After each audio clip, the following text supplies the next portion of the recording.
Yeah, I'm really grateful to be here. It's good to see all of you. We're starting a new series, Life Poetica, we called it. Finding meaning in the everyday. This series came out of a conversation really between me and David Dean and Leslie too. I think was a part of it. Um, and one of the things that David was saying, which sort of struck me, was we all have a attraction to story and really to meaning making.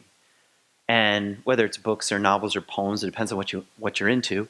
Movies, like they're alluring. They're alluring in their capacity to tell a story and to suck us into a particular story. In some ways, the power of that is in the fact that it mirrors back a kind of question to us, which is, what is the meaning of your own life? Sometimes, we need to look for it somewhere else before sort of it gets reversed and it turns back in on itself, and we wonder, what is our story? What is the meaning of my own life, my own existence, and also my ordinary sort of everyday waking life, the choices that I make on a sort of day-to-day basis. So that's what we want to explore for the month of July, and we'll do it in different ways. I've got several teachings lined up, and then our guests will come in and speak to it in their own sort of unique voice. And let me pitch something to you. I think C3 is great. I mean, it's an amazing, just an example being the voices that we've already heard this morning speaking in their own way, and speaking really profound and sort of inspiring things into the community. It's the voice of the community coming alive. And you too can be a part of it. You can get a name tag. I mean, this means now I'm legitimate. It says Kent Dobson. You too can have a name tag. We just need a DNA sample, and we can, make sure you're good to go. But one of the gifts of C3 is that we hand over sort of meaning making, if you want to take that as the theme for the month, hand it over to the community and to what's happening in the world and to what's happening on Saturday with these signs and Sunday. And so anyway, all that to pitch, you too can have ideas that shape the Sunday morning and the content. I don't just go into some sort of closet and lock the door and, then Moses or God or something tells me what to say. It comes out of a conversation. And July 9th, you can join this conversation. This is a little pitch for the bulletin. Read the bulletin. July 9th, we'll have a little round table. I used to have like a standing Monday lunch. Anyone that wants to come, I want to open that up to a larger conversation, a round table around what do you want to talk about on Sundays? What are themes, ideas, pressing concerns that you think would be wonderful if we could find our way into it? So that's a little bit of a pitch, but also just acknowledging that the truths we are seeking come in sort of many voices. So that's how I wanted to start. What else do I want to say?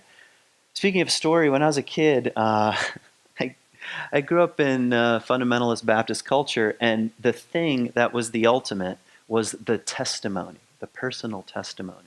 So every sort of like gathering, youth group, revival, I don't know if you're ever familiar with that term. The revival is when they guilt everybody into getting saved again. But anyway, the pinnacle of that was always someone giving their personal testimony. And some of them were awesome. And even now that I no longer have that same worldview, I think actually many of these stories, there was something quite compelling about them. Something happened to this person. And then in the telling of that something, well, it was sort of meant to inspire us or guilt us or shame us. That also was happening. But that's intriguing to me. The telling of a story, giving a testimony. Now, of course, like the more dramatic, the better. That's the way I took it as a kid. Like if you were on drugs and you lost everything and you're just about on your deathbed and you roll over in your hotel room and there's a Gideon Bible there and you open it and all of a sudden the lights come on and you change your life. That counted like as a real testimony. But when you're a kid, you feel like I felt at least, well, I don't really have a story, It doesn't count to say, hey, why are you a Christian? Well, because I don't know anybody who's not. and everybody tells me I have to do this thing, you know? That's not like a riveting testimony. So I grew up with this sort of like weird relationship with sort of the drama of it all. And of course, probably is like rooted in maybe St. Paul's dramatic conversion story. I use that in quotation marks as sort of a scholar, but yeah, this where the road to Damascus, where Jesus, speaks to Paul and he changes his life. And then when I got to college, I also went to a Christian college, and we had this class called GNED. I have no idea what the acronym stands for. And it was basically like Intro to Christianity, and as part of the class, you had to write your testimony, which I thought was funny. You also had to write your testimony to get into the school, which is also kind of funny. But the thing with Liberty University, where I went to school, which I feel like I'm just like coming out of the closet or something. I went to Liberty University. This is Jerry Falwell's school.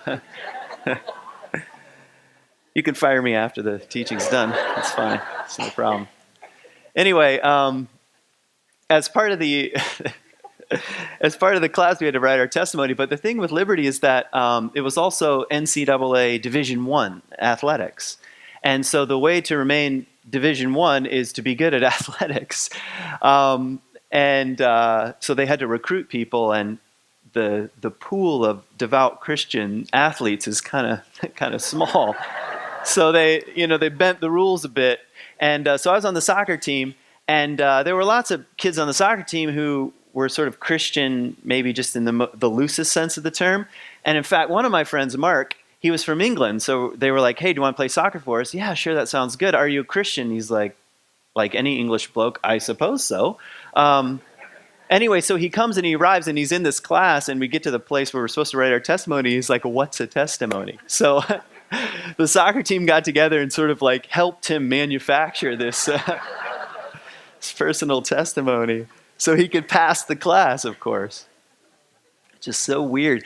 And actually, it reminded me of another story. When I lived in Israel, there was a friend of mine, his name was Phil, got up I was part of this little church, actually not too unlike C3, except a little bit more religious, very communal and sort of awesome and small place.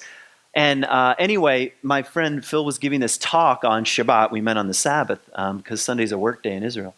And anyway, he got up and told this story where he was falling in love with this girl, and he was like, "Man, this could really be it." And he went to go visit her family, and her family was like, "You need to give your testimony."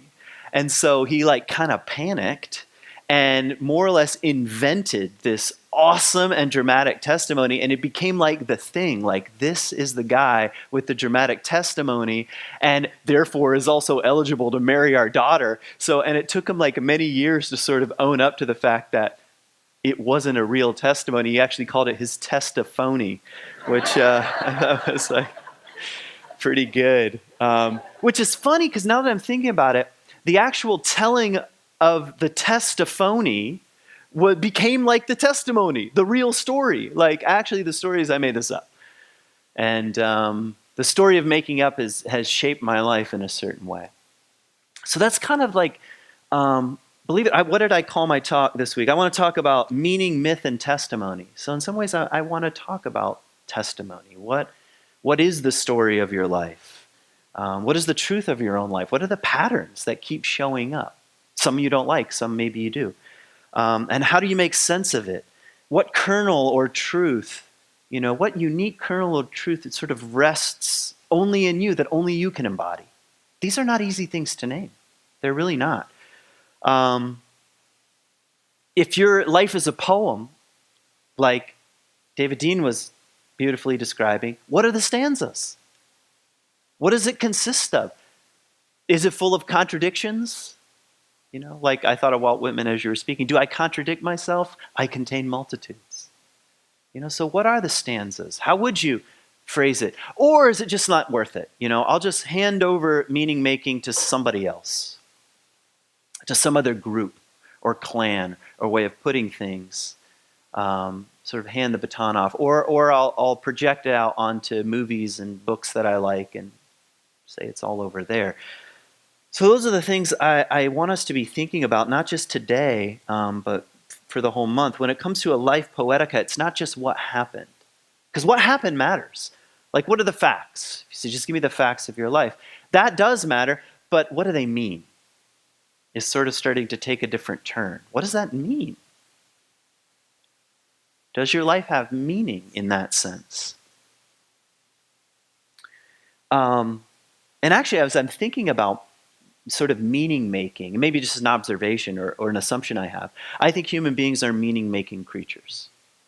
It's part of consciousness, as far as we can tell. From the oldest cave paintings in France to stabbing a flag on the moon, if that really happened. I think it did. Well, what do I know? I wasn't there. But that's not just like, those are facts that we did stuff. Those are attempts at meaning.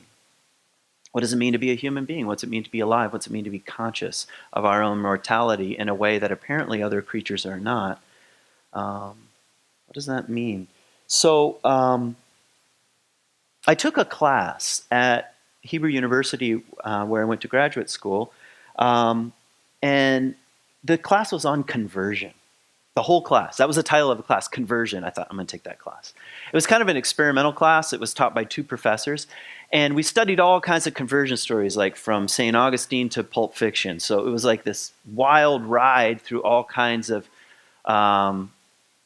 accounts, and also all the sociology that gets wrapped up with a question like, what is conversion? It's actually very hard to even get at the nature of that question. One of the things I learned in this conversion class was from some sociologists who had been doing some writing on it. And they had done like a sort of a long-term sort of investigation into cults and into sort of fundamentalism and things like this. And they said one of the observations that the scholar had, she said that one of the things that seems obvious with these conversion stories is that you convert to a certain way of talking about conversion, which is a very sort of clever, scholarly thing to say, but there's a lot of truth to it. Because you have the story of your own life, correct? Something happened to you. But how you talk about that is pretty critical, both in terms of how you're understanding it and how the group is understanding it. And so as they track these people, these conversion stories, sure enough, whatever happened was whatever happened, but how they talked about it was a way of converting to talking about it in a certain way. Which sort of like always stuck in the back of my mind as like, that is curious. Is that all there is? Is that we simply just convert to a way of talking about it. So you convert to a way of talking about being a Baptist, or you convert to a way of talking about being a progressive. Is that all it is? Sort of group conformity? Or is there something else? So I want to talk about meaning making in that sense in sort of 2 respects first. I do think, maybe this is first half of life, maybe as you were saying, whatever happened before the age of 26 and then after the age of 26, to refer to your song there. I think that it is true that as we grow up, and I'm thinking maybe adolescence, part of growing up is learning a certain measure of conformity. How do I fit into this or that group? And how do I know if I fit into this or that group? I have to talk about fitting into this or that group in a way that this or that group says, you're one of us. And you get a name tag and they take your DNA. I'm not minimizing that, and I'm not actually saying that that can be avoided. I don't think it can be avoided. Because you grow up and you suddenly become aware, what group do I fit in? How do I fit in? And how do I talk about it?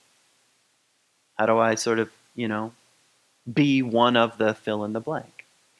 And I think that is a critical dimension of meaning making. Your life starts to have some meaning as you slide into that group. But we also know that whatever the group is can also be a major limiter if you want to keep growing up. Correct? Suddenly, certain ways of saying things, you can't talk like that. Like when we were helping Mark craft his testimony, he couldn't just go off the rails and talk. He had to stay within the borders and boundaries that made sense so he could get the grade. Well, that's happening on an unconscious level when it comes to sort of group identity. Like imagine if I had this awesome testimony where I was a drug addict and, I'd lost all my money and I was had just woken up from being passed out in a hotel room in LA, and I roll over and I open the drawer and there's a Gideon Bible, and I open the Bible and it says, "For God so loved the world." I'm like, oh my word, Jesus, he's going to save my life. And he does. And I sit up in bed, and then Muhammad comes in and says, oh, there's also another prophet. Like, let's say that happened. I can't tell that conversion story to a group of Christians, correct? I wouldn't be accepted. I maybe could tell that conversion story to Muslims. I don't know. Do you see what I'm saying about how we shape things? Anyway, that's number one.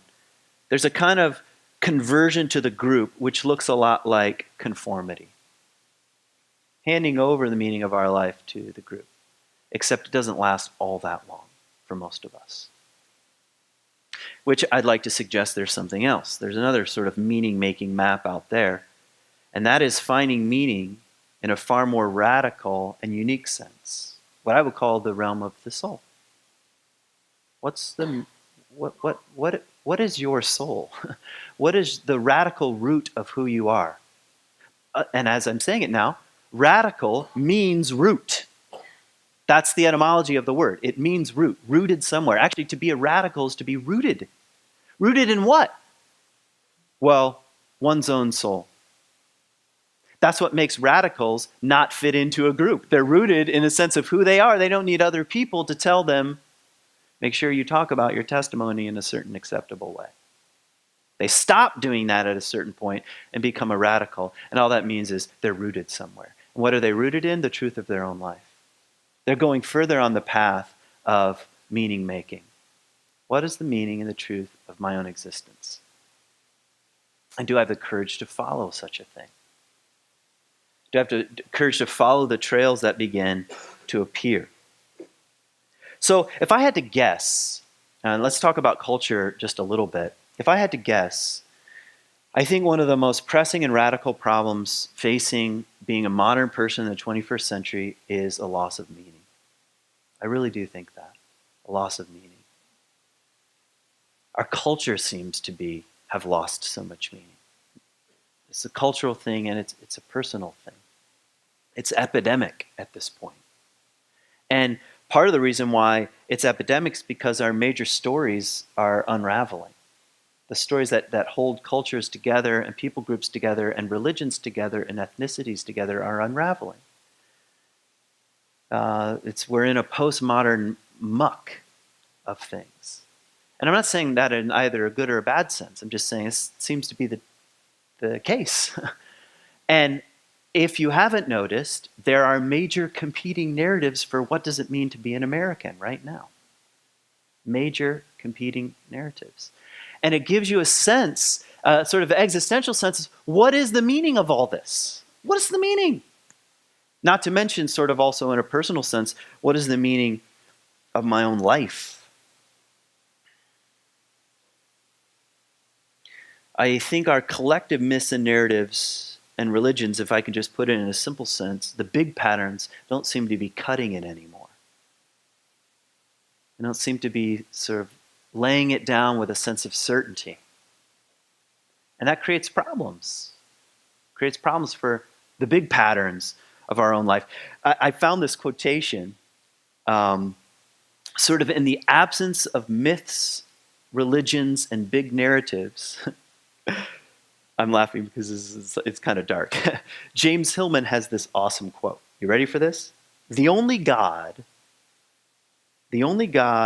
left that is truly universal, omnipresent, omnipotent, observed faithfully in thought and action, joining all humankind in daily acts of devotion is, would you like to know?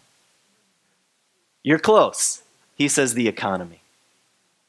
The economy. Listen to this. That's the God we nourish with actual human blood. Yeah. And I think one part of us knows this is true, and it doesn't sit right. And I don't care what political spectrum you're on, something doesn't sit right. Is that the meaning of life? The economy in which we feed children to get objects, to make our lives more brand friendly or something? So that's what I mean. The big stories are unraveling. And even our gods, our gods are looking more like the economy than the ones that ask questions of depth. So that's on the one hand. On the other hand, individually, I think we also struggle with a sense of what is the meaning of my life individually? I don't know if you saw the statistics that came out from the CDC that sort of got buried in the news with all the other drama that was going on about the rates of suicide. That in every age group, they're going up. Every age group. You know? I look for symbols.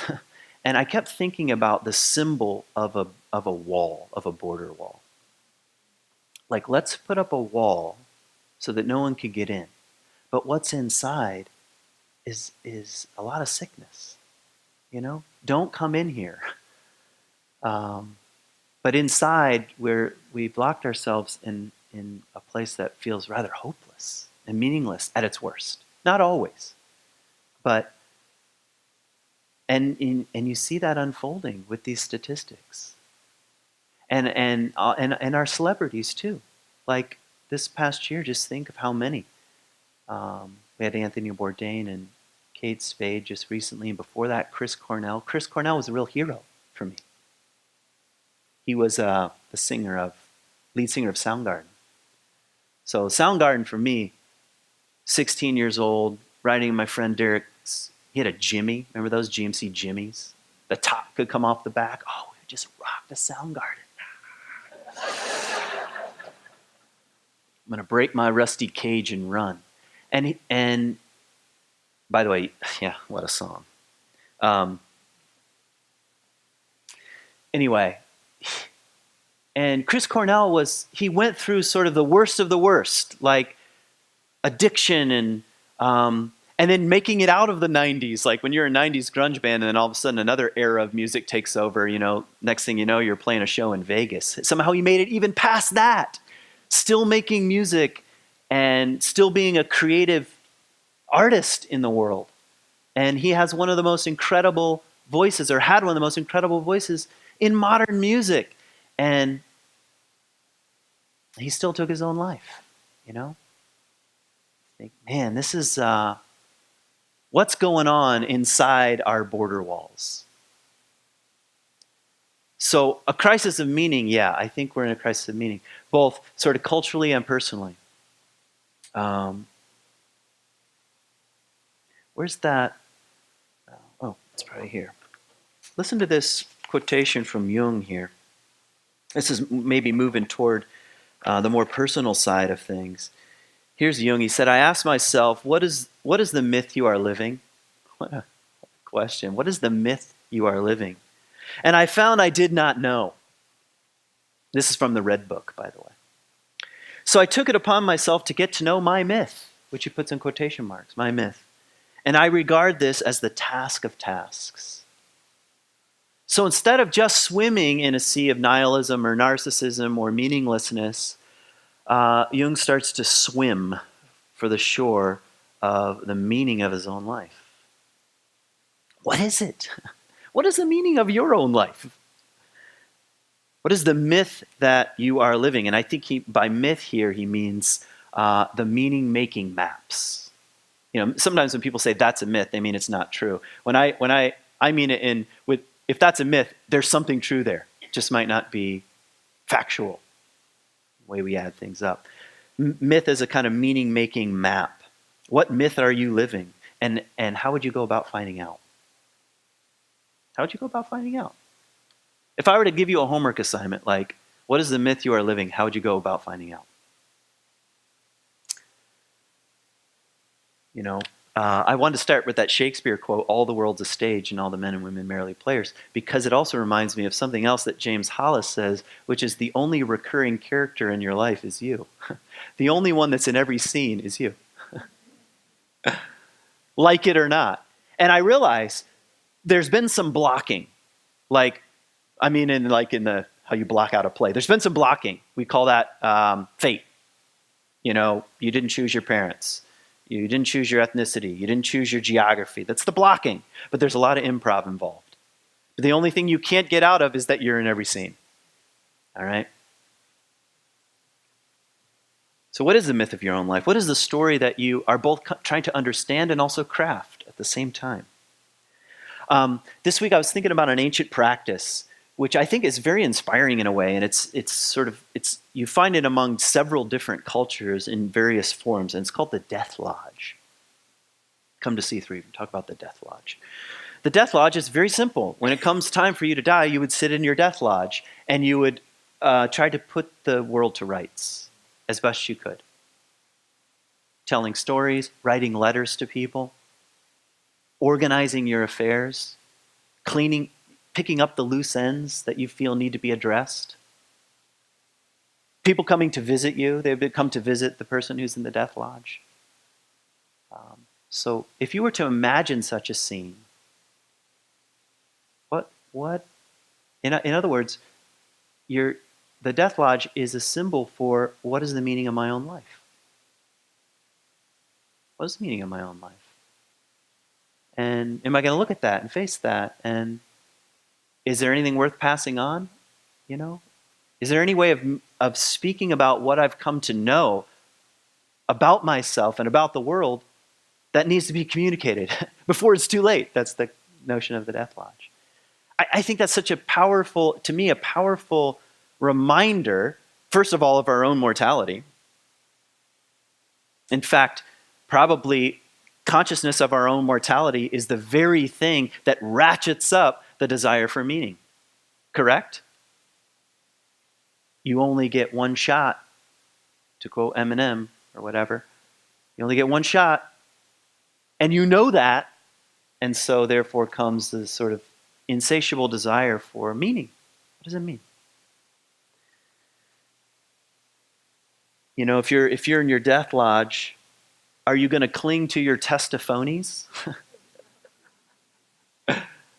Or is your life a testimony? And you say, no, this is as best I can tell the truth of my own life. And I'm going to let go of some of those testimonies. They need to be rewritten. I'm going to talk about that next week a little bit, but just a little bit of a hint. Sometimes, if we're very, in a very subtle way, even the stories that we think are major identity-forming stories in our life, if you listen to how you talk about them over time, if you're a person that's growing, you end up talking about them differently.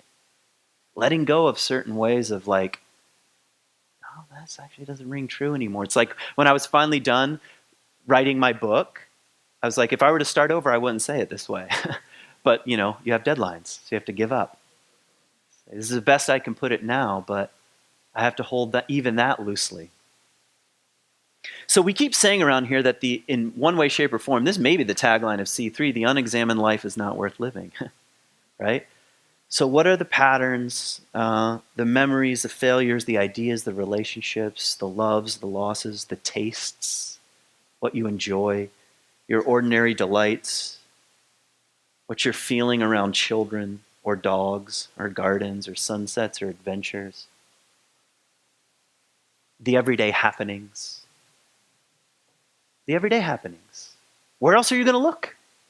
You're the only recurring character, and you're in every scene, and every scene matters. Where else are you going to look for these kinds of things? So here's my challenge. This is why I'm giving you like a challenge, homework assignment.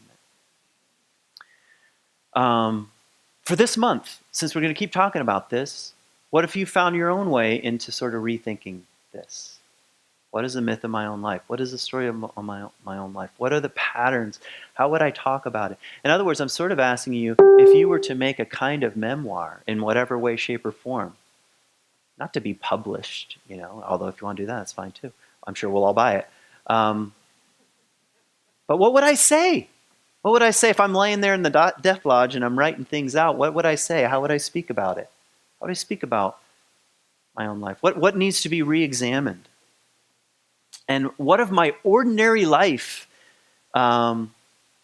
is sucking me further into the question of meaning? What if you said, what happened?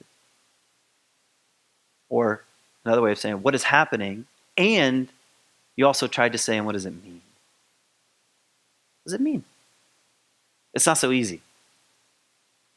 But I think it's deep. I think it rests deep in the soul, deep in the very essence of being a human being. To be this meaning-making self for whatever reason. I don't know. I didn't create all this. So in this world with its invitation, I think. And I think to start to ask questions is to be on the soul path. And I don't think it's a selfish act. It can sound a bit selfish, what does it mean in my life? But I think the more you have contact with that, the easier it is you're able to speak into the meaninglessness and meanings of the culture around us. If you don't know who you are, how are you supposed to interact with all these competing narratives and the things that are dominating, this is who you are. Trying to impose that in some way. One of the great gifts that I've received since being here is actually meeting so many of you. And I'm thinking particularly of these little standing lunches that I had for a while, where people would come in and I basically wanted to know, how did you end up here? But what was I really asking? Like, what's your story? And that was what I found so compelling. And I thought, this is an interesting place. This is an interesting place. People have some wildly diverse and interesting stories. And they've been shaped in a certain way. So I'm asking you, in a sense, what would it look like this month for you to rethink some of that stuff? Find ways to talk about some of that stuff. In other words, I'm saying simply, tell us what it's like to be you. That's what I'm saying.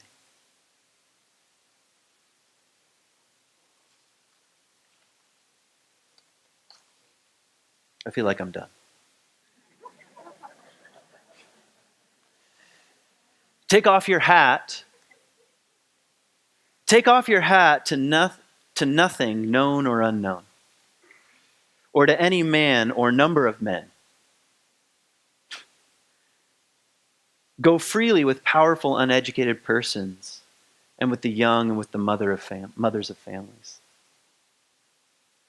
Read these leaves in the open air every season of every year of your life. Re-examine all you have been told at school or church or in a book or in your own testimony. Dismiss whatever insults your own soul, and your very flesh shall be a great poem. And have the richest fluency, not only in its words, but in the silent lines of its lips and face, and between the lashes of your eyes, and in every motion and joint of your body, says Walt Whitman. Thanks for listening.